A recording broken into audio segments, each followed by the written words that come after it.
He fell from the edge of the world, but the Virgin Holy Mary saved his life. The limestone under his boot did not crack so much as it dissolved, turning from solid ground to a cascade of pale gravel in the space of a single heartbeat.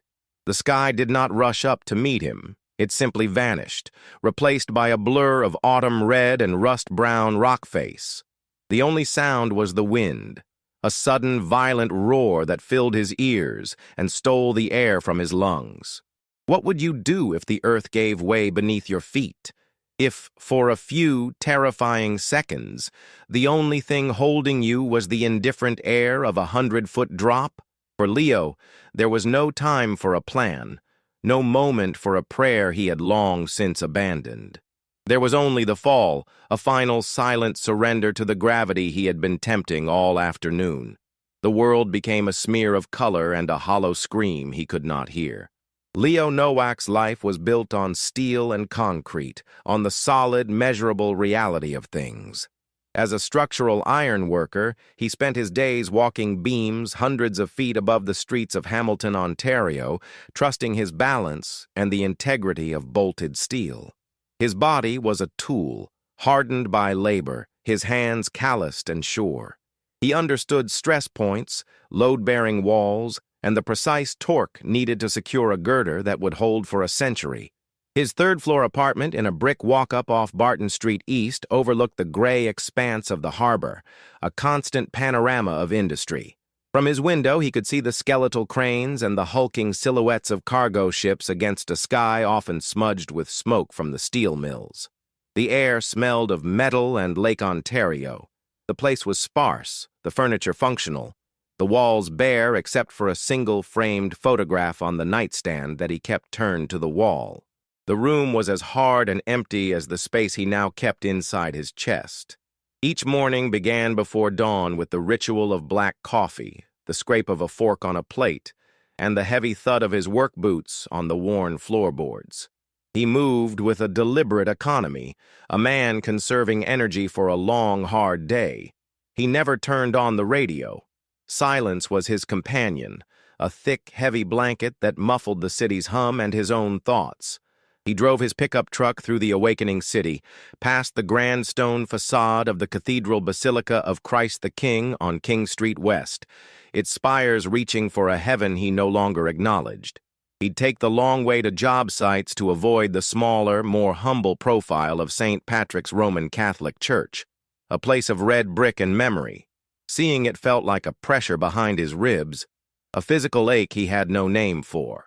He dealt in what was real, what could be measured and bolted down. Faith was a ghost, a whisper in an empty room, and he had had his fill of empty rooms. His world had been soft once.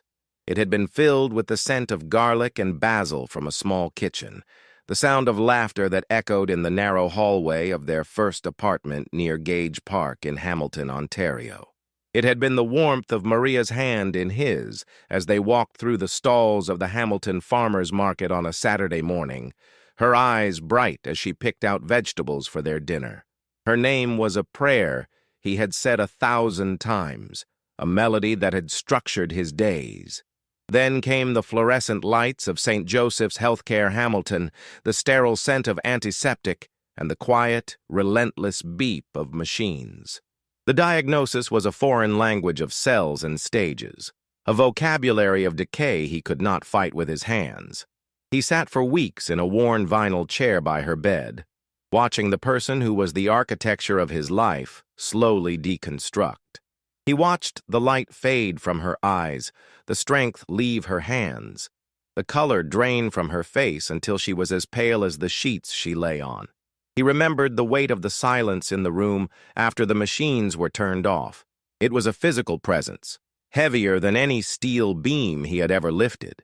The doctor's words were a low hum, the nurse's sympathies a series of hushed murmurs that never quite reached him. He signed papers, his hand moving mechanically across the lines, his signature a meaningless scrawl.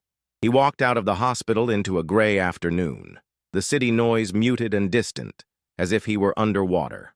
He went home to their apartment and saw her things everywhere, her book on the nightstand, her sweater over a chair, her scent on the pillow. He methodically packed it all into boxes, sealing away every trace, but the emptiness remained, a structural flaw in the very foundation of his world. That was 2 years ago. The silence had only grown louder since. At 2:17 p.m. on a cold October Saturday, Leo stood at the edge of Dundas Peak. The trail was busy with hikers, their bright jackets vivid slashes of color against the muted autumn tones of the Niagara escarpment. Families posed for pictures, their laughter carried on the crisp wind that swept up from the valley below. He had come here not for the beauty, but for the edge. He stood apart from the others, his heavy work boots planted on a limestone outcrop that jutted out over the sheer drop. He stared down at the canopy of trees, a tapestry of gold, orange, and dying green. He felt nothing. Not fear, not sorrow, not even the familiar low-grade ache that had been his constant companion. There was just a vast, hollow space inside him, a vacuum that the wind whistling past his ears seemed to pour into. He had been coming to places like this for months, drawn to the precipice, to the clean, simple physics of a long fall. A young couple nearby, setting up a phone on a small tripod, glanced at him. The woman's smile faltered for a second as she saw how close he was to the crumbling lip of the cliff. She nudged her partner, a silent question in her eyes. He was a dark shape against the bright sky, too still, too close. A warning she couldn't quite form into words. Leo took a half-step forward, the grit of the rock grinding under his soul. He felt a slight shift, a subtle crumbling beneath his weight. He didn't step back. He leaned into it, a silent invitation. The rock beneath his right foot didn't break. It simply gave way, shearing off in a plate of ancient stone and soil. The woman's hand flew to her mouth, a gasp swallowed by the wind. The man fumbled his phone and it clattered onto the rock. For a frozen second, Leo was suspended in the air, his arms thrown wide as if in a strange embrace.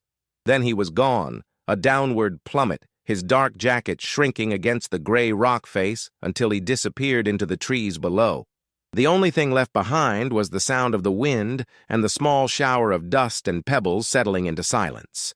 The first paramedic on the scene, a man named Dave, rappelled down the rock face, expecting the worst. The call had been for a fall from the peak, a call that almost never had a good outcome. He found Leo 70 feet down, not at the base of the cliff, but wedged on a narrow, implausible ledge of rock that jutted out no more than 3 feet. He was tangled in the branches of a stubborn, gnarled cedar that grew straight out of the cliff face, its roots sunk deep into invisible fissures. Leo was unconscious, his body bent at an unnatural angle, but he was breathing. The cedar branches, thick and resilient, had somehow cradled him, slowing his fall just enough for the ledge to catch him. It made no sense. From the angle of the fall, he should have missed it completely. Dave secured him to the harness, the whole time shaking his head, muttering to his partner on the radio. It was a 1 in a million chance. By the time they had him stabilized and airlifted to the trauma unit at St. Joseph's Healthcare Hamilton, the story was already starting to ripple outwards. The couple who had witnessed the fall gave their statement to the police, their voices trembling. The man kept repeating, "The rock just fell away. He just disappeared." The story appeared on the local news website. Hiker survives fall at Dundas Peak. Whispers followed in the coffee shops and diners along James Street North. People who knew the peak, who had hiked the Bruce Trail their whole lives, shook their heads. Nobody survives that fall. Nobody lands on that ledge. It was impossible. His co-workers at the Ironworkers Union Hall saw the headline and passed it around on their phones. "That's Nowak," one of them said. "Always was a reckless bastard." The words weren't unkind, just a statement of fact from men who understood risk. Leo woke up in a hospital bed to the steady beep of a monitor and a dull, throbbing pain that radiated from his ribs and his left leg. He had a concussion, 3 broken ribs, and a fractured tibia. The doctor called him lucky. The nurse called him a miracle. Leo called it a failed attempt. He stared at the acoustic tile ceiling, the silence of his apartment replaced by the low hum of hospital life, and felt the familiar heavy weight of survival. The weeks that followed were a slow torment of healing. Back in his apartment on Barton Street East, Leo was trapped by the limitations of his own body. His fractured leg was in a cast, his ribs a constant, sharp reminder with every breath. He moved through his rooms with the awkward gait of a stranger, leaning heavily on crutches that squeaked on the hardwood floors. The silence he had once cultivated now felt accusatory, amplifying the drip of a faucet, the groan of the building, the distant wail of a siren. His days lost their structure. He slept poorly, his nights fractured by dreams of falling, the sensation of weightlessness so real he would wake up gasping, his hands clenched in the sheets. During the day, he'd sit by the window, watching the ships in the harbor, their slow, steady progress a mockery of his own static existence. A tremor started in his right hand, a fine, persistent shaking he couldn't control. He'd stare at it. This small betrayal of his own nervous system, a physical manifestation of a fault line running deep inside him.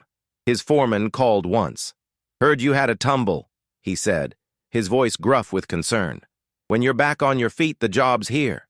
Leo thanked him with a voice that felt rusty from disuse. He knew he wouldn't be climbing steel beams anytime soon.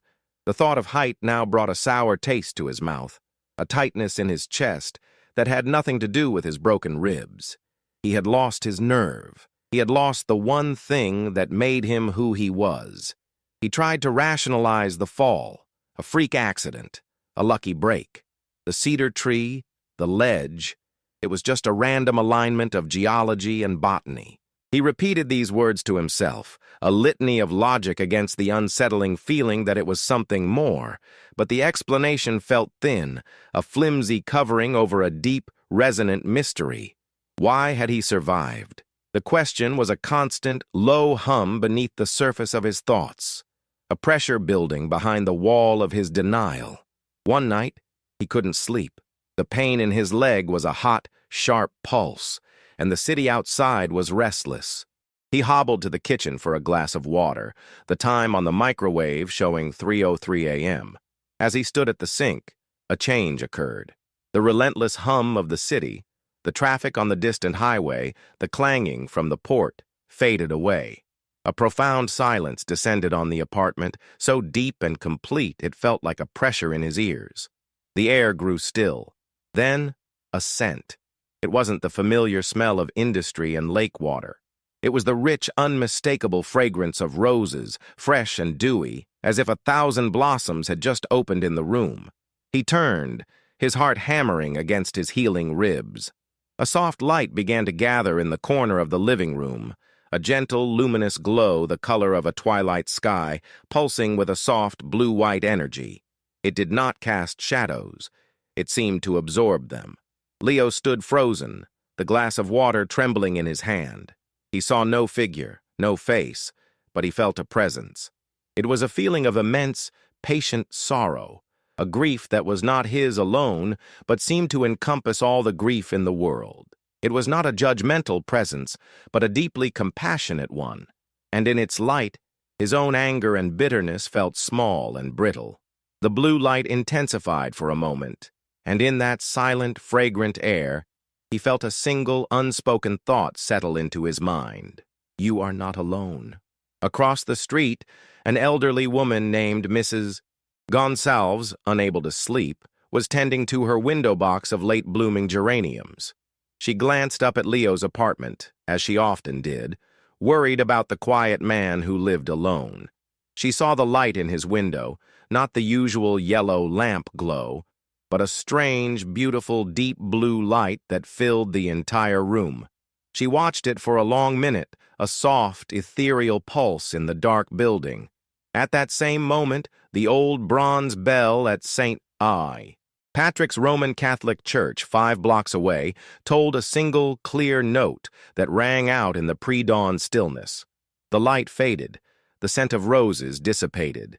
The sounds of the city rushed back in. Leo was left standing in his kitchen, the water from his overflowing glass spilling onto the floor. The tremor in his hand was gone. He sank onto a kitchen chair, his body shaking, not from fear, but from the sudden, catastrophic collapse of the walls he had built around his heart. He lowered his head into his hands, and for the first time in 2 years, he wept. He didn't know how long he sat there. An hour, maybe 2. The first pale light of dawn was beginning to outline the industrial shapes in the harbor. With a slow, deliberate movement, Leo pushed himself up from the chair. He ignored his crutches. He walked, his limp pronounced but steady, to his bedroom closet and pulled on a clean shirt and a jacket. He didn't know what he was doing, only that he could not stay in that apartment. He walked out into the cool, gray morning of Hamilton. The streets were quiet, populated only by early commuters and street sweepers. He walked without a destination in mind, his body leading him, his fractured leg a dull, rhythmic ache. He passed the coffee shops that were just starting to open, the boarded-up storefronts, the murals painted on old brick walls.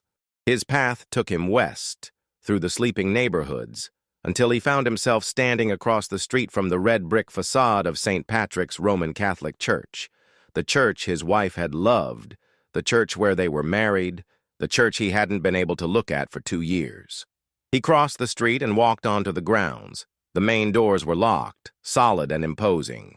He followed a stone path around the side of the building and found what he was looking for, a small, weathered grotto set back in a garden of overgrown rose bushes. Inside the grotto stood a life-size statue of the Virgin Mary, her stone face serene, her hands open in a gesture of welcome. Her painted blue robes were faded and chipped, and a spider had built a web from her outstretched hand to the stone wall. Leo stared at the statue.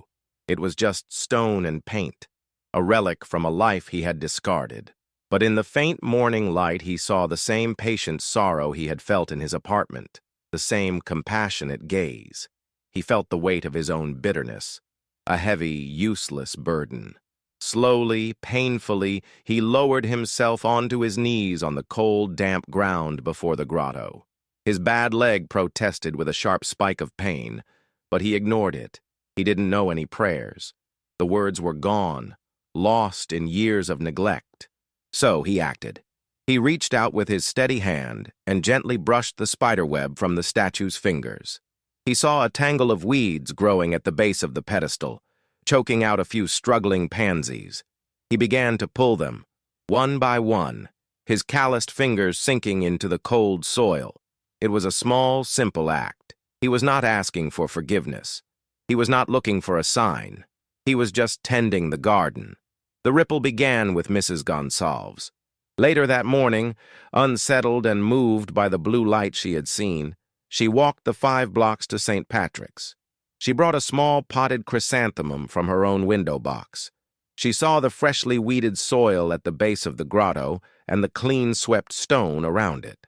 She placed her pot among the pansies, a small offering of color against the gray stone, and whispered a quiet prayer before she left. Dave, the paramedic who had pulled Leo from the cliff, was on shift 2 days later.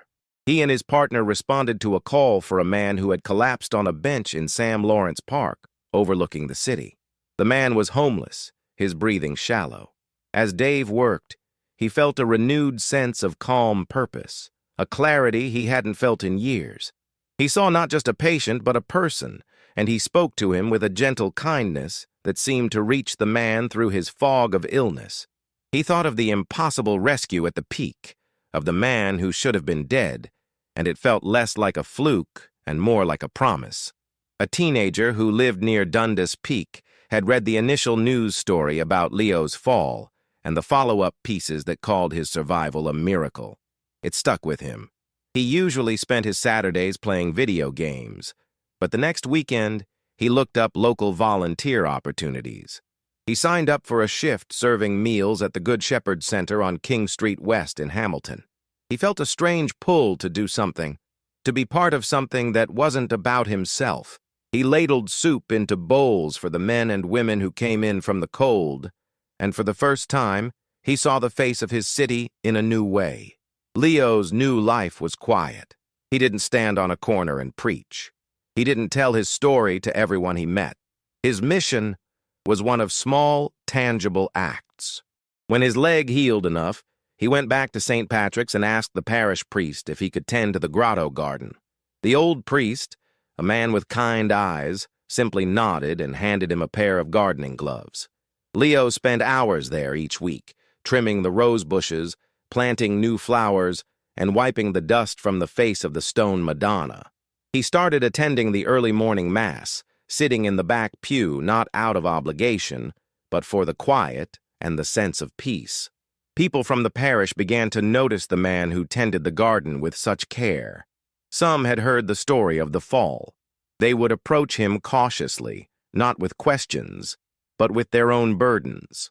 A woman whose son was struggling with addiction. A man who had just lost his job at the steel mill.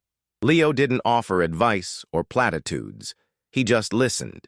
He would sit with them on the bench by the grotto, his presence a solid, calming anchor. One afternoon, a young woman came to the grotto. She stood for a long time before the statue, then placed a small, hand-carved wooden bluebird at its base. She saw Leo working nearby and told him that her father, an amateur woodcarver, had been in a deep depression after losing his wife. He had read an article about Leo's survival and had been moved by it. The day after reading it, he went into his workshop for the first time in months and carved the bird. It was, she said, the first sign of hope she had seen in him. Leo just nodded, a deep sense of gratitude filling him. He had been given a second chance not just to live, but to be a conduit for grace. There are moments that defy explanation, that break the clean, predictable laws of physics and probability. A man falls from a cliff and lives. An empty room fills with the scent of roses. A life, broken by grief and anger, is quietly and carefully rebuilt through small acts of service. Leo Nowak's story is not about the fall, it is about what happens after we are caught.